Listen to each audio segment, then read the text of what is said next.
പേരെന്തായിരുന്നു? സുജിത. ഒരു GK ആയിട്ട് വന്നതാണ്. ഇന്ത്യയിലെ വിദ്യാഭ്യാസമല്ല നമ്മുടെ. ഇന്ത്യൻ വിദ്യാഭ്യാസം ഏത് വകുപ്പിന്റെ കീഴിലാണ്? ഇന്ത്യൻ വിദ്യാഭ്യാസം ഏത് വകുപ്പിന്റെ കീഴിലാണെന്നോ?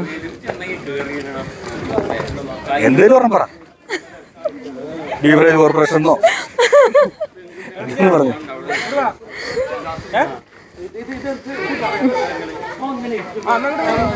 ഇന്ത്യൻ വിദ്യാഭ്യാസം ഏത് വകുപ്പിന്റെ കീഴിലാണ്?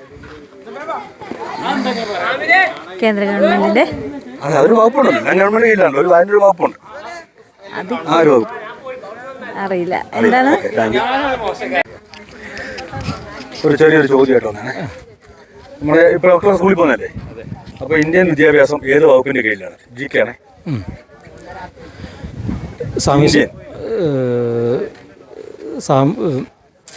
സാമൂഹ്യ സുരക്ഷ അല്ല, അറിയില്ല.